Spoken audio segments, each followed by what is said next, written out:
echo of his call. என் அன்பு சகோதர சகோதரிகளே, உங்களை அன்புடன் வாழ்த்துகிறேன். ప్రభునందు ప్రియమైన నా ప్రియ సహోదర సహోదరి, మిమ్మల్ని అందరినీ ప్రేమతో ఆహ్వానిస్తున్నాను. 136 సంగీతం 1వ వచనத்திலே 136వ కీర్తన 1వ వచనంలో கர்த்தரை துதியுங்கள், அவர் நல்லவர் என்று எழுதப்பட்டிருக்கிறது. యెహోవా దయాళుడు, ఆయన కృతజ్ఞతలు చెల్లించుడి, ఆయన కృప నిరంతరం ఉండునని రాయబడి ఉన్నది. இந்த கால வேளையில தேவனுடைய பிள்ளைகளுடைய கைகளில் கொடுக்கப்பட்டிருக்கிற ஒரு வல்லமையான ஆயுதமாகிய துதியை குறித்து உங்களுக்கு சொல்லிக் கொடுக்க விரும்புகிறேன். ఈ ఉదయ కాలంలో ప్రభు దేవజనులకు ఇవ్వబడిన ఒక శక్తివంతమైన ఒక ఆయుధం స్తుతి అన్నది, దాని గురించి మాట్లాడాలనుకుంటున్నాను. இந்த 136 சங்கீதம் முழுமையும் கர்த்தரை துதியுங்கள், கர்த்தரை துதியுங்கள் என்று சொல்லி கர்த்தருக்கு துதி செலுத்துகிற விதத்தை குறித்து வேதம் கற்றுக் கொடுக்கிறது.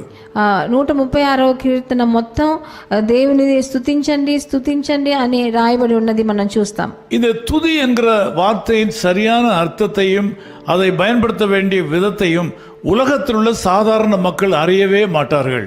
స్తుతులు అన్న దాని గురించి లోక ప్రకారమైన మనుషులు అర్థం చేసుకోరు. అది ఎట్లా ప్రయోగించాలని వాళ్ళకి తెలియదు. உலக ஞானத்தால் இதை அறிய முடியாது. లోక ప్రకారమైన జ్ఞానంతో ఇది తెలుసుకోలేము. ரெண்டு விதமான மக்கள் உலகத்திலே, రెండు విధమైన మనుషులు ఈ లోకంలో ఉన్నారు. வேதம் சொல்கிறது, சில ரதங்களை குறித்தும் குதிரைகளை குறித்தும் மேன்மை பாராட்டுவார்கள். நாங்கள் எங்கள் ஆண்டவராய் இயேசு கிறிஸ்துவின் சிலுவையை குறித்து மேன்மை பாராட்டுவோம்.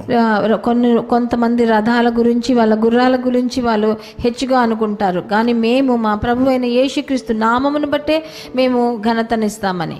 ஆகவே உலக மக்கள் இதை அறிய முடியாது. అందుకనే ప్రభు లోక ప్రకారమైన జనులు దీన్ని తెలుసుకోలేరు. தேவனுடைய பிள்ளைகள் இதை கட்டாயம் அறிந்துதான் ஆக வேண்டும். దేవజనులు దీన్ని తప్పకుండా వాళ్ళు తెలుసుకొని ఉండాలి. இதை அறியாமல் இருப்பது தவறு.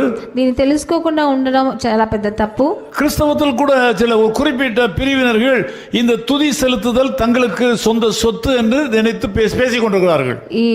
మన క్రైస్తవుల్లో కూడా కొంతమంది ఏమనుకుంటారంటే, ఈ స్తుతులు చెల్లించుట వాళ్ళకొక్కరికే అది తగును అని అనుకుంటున్నారు. இன்னொரு பிரிவினர் இந்த துதி செலுத்துதல் என்பது நமக்கு ஒவ்வாதது, இது மற்றவர்களுக்கு சொல்லி ஆண்டவருக்கு துதி செலுத்தாமல் வாழ்க்கையில் நஷ்டப்பட்டு போகிறார்கள். ఇంకా కొంతమంది క్రైస్తవులు ఇది మనం చేయవలసిన స్తుతులు చెల్లించడం మనకు అవసరం లేదు, ఇది మనకి కాదు అని అనుకుంటున్నారు. ஆனால் தேவ பலத்தை பெற்றுக்கொள்வதற்கு இது ஒரு கால்வாயாக இருக்கிறது.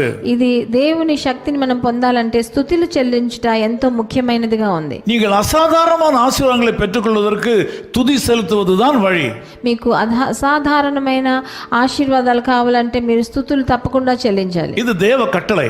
ఇది దేవుని కట్టడ. இதை நீங்கள் பயன்படுத்தும் போது தேவனை நீங்கள் உங்கள் சூழ்நிலைக்குள் கொண்டு வர முடியும்.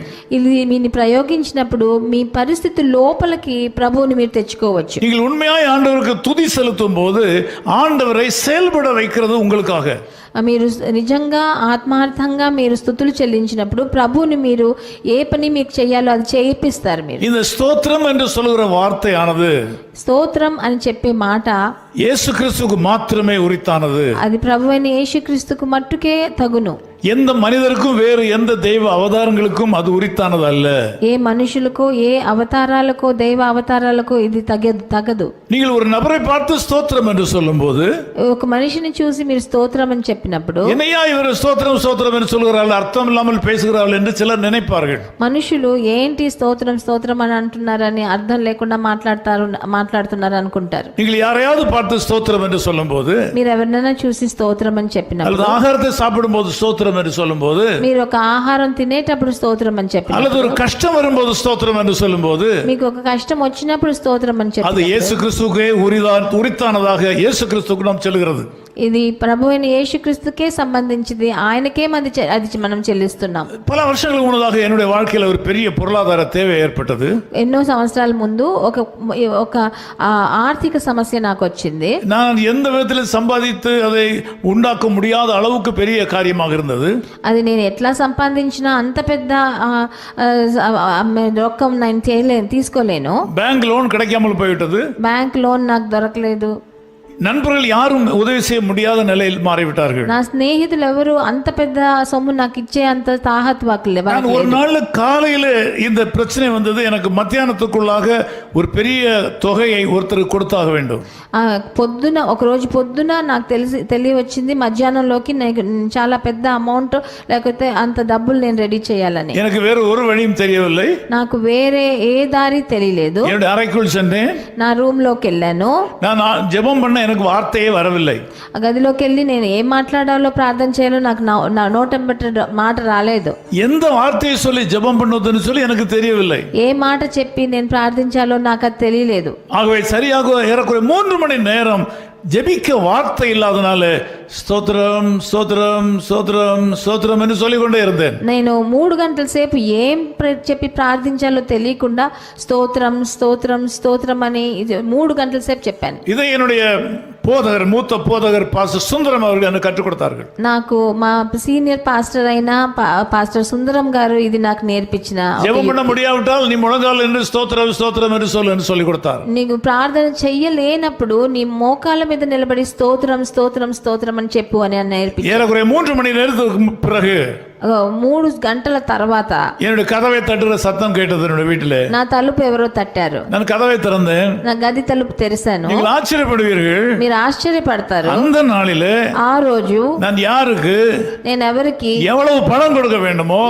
ఎవరికి ఎంత డబ్బు ఇవ్వాలో அதை எனக்கு தெரிந்த நண்பர் ஒருவர் கொண்டு வந்திருந்தார். అదే అమౌంట్ నా స్నేహితుడు తీసుకొచ్చాడు. அவர் சொன்னார், நீங்கள் இதை வைத்துக் கொள்ளுங்கள், எனக்கு வீட்டில் வசதி இல்லை, நீங்கள் வைத்துக் கொள்ளுங்கள் சொன்னார். నాకు ఇంట్లో పెట్టే దానికి చోటు లేదు, నువ్వు పెట్టుకో అని నా చేతికి ఇచ్చారు. நான் அப்பொழுது என்னுடைய விஷயத்தை இடத்துல சொன்னேன். నేను అప్పుడు నా విషయాన్ని ఆయనకు చెప్పాను. அவர் சொன்னார்கள், நீங்கள் இதை பயன்படுத்திக் கொள்ளுங்கள், మీరు దాన్ని ఖర్చు పెట్టుకోండి అని நான் చెప్పి பிறகு வாங்கிக் கொள்கிறேன், నేను తర్వాత తీసుకుంటాను இந்த అన్నాడు. காசு உங்களுக்கு தான், ఈ డబ్బు మీకే అని இந்த చెప్పాను. பணம் உங்களுக்கு தான், ఈ డబ్బు మీకే అని இதை நீங்கள் பயன்படுத்திக் கொள்ளுங்கள்.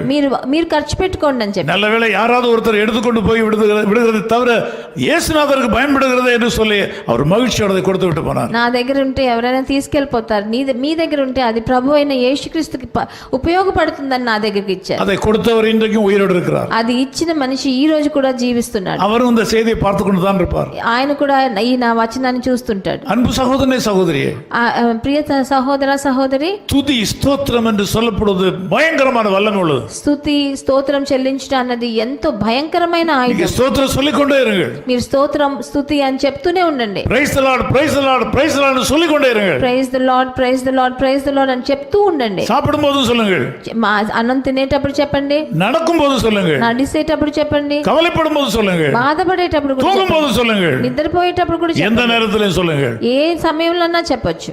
அது ఆండవரை உங்கள் வாழ்க்கையின் சூழ்நிலைக்குள் கொண்டு வரும். అది మీరు ప్రభు అయిన యెహోవాని ప్రభువుని మీ జీవిత పరిస్థితిలోకి రప్పిస్తుంది. நீங்கள் ముయற்சித்து பாருங்கள். మీరు ప్రయత్నం చేసి நீங்கள் చూడండి, வெற்றி அடைவீர்கள். మీరు తప్పకుండా విజయం పొందుతారు. జెபிకలాం. ప్రార్థన చేద్దాం. நேசபிதாவே உம்மை நன்றியோடு ஸ்தோத்திரிக்கிறோம். ప్రియ తండ్రి, మీకు వందనాలు స్తుతులు. இந்த ஜெபத்திலே கலந்து கொண்டிருக்கிற மக்களை நீர் ஆசீர்வதியும். నాతో ఏకీభవించి ఒక్కొక్కరిని ఆశీర్వదించండి. உம்மை துதிக்கிறதை குறித்த ரகசியத்தை இவளுக்கு சொல்லிக் கொடுத்திருக்கிறேன். మిమ్మల్ని స్తుతించుట ఉన్న రహస్యాన్ని గురించి ఈరోజు உம்மை నేర్పించండి. துதிக்கிற மக்கள் பெருகட்டும். మిమ్మల్ని స్తుతించే జనులు ఇంకా ఎక్కువ మంది అవని. உமக்கு மகிமையை கொண்டு வரும் மக்கள் பெருகட்டும். మీకు మహిమని తెచ్చే జనులు ఎక్కువ అవ్వాలి తండ్రి. துதி செலுத்துகிற மக்களை நீர் ஒருபோதும் கைவிட மாட்டீன்னு அறிந்திருக்கிறோம். స్తుతి చెల్లించే జనులను మీరు ఒక్క రోజు కూడా చెయ్యి వదలరు నాయన. ஆண்டவர் இந்த மக்களுடைய வாழ்க்கையில் அற்புதங்களை செய்வீராக. వాళ్ళందరి జీవితంలో మీరు ఒక పెద్ద అద్భుతాన్ని చేయండి. இயேசு கிறிஸ்துவின் நாமத்தில் ஜெபிக்கிறோம் பிதாவே. ప్రభు అయిన యేసుక్రీస్తు నామమునందు వేడుకుంటున్నాం ஆமென், తండ్రి. ஆமென். ఆమేన్. தாங்கி நடத்தும் தேவ கிருபை எத்தனை ஆச்சரியம், அதை சார்ந்து அனுதினமும் மகிழ்ந்து வாழுகிறேன். அல்லேலூயா, அவர் வல்ல நாமத்தை என்றென்றும் துதித்திடுவேன். அல்லேலூயா, அவர் வல்ல நாமத்தை என்றென்றும் துதித்திடுவேன். His call ministries 10 Muhammad Abdullah 2nd Street, opposite International Cricket Stadium, Chepauk, Chennai 600005, India. Phone 914428528282. Mobile phone and WhatsApp 91 98412 71858. Email sam@echoofhiscall.org. Website www.echoofhiscall.org. God bless you.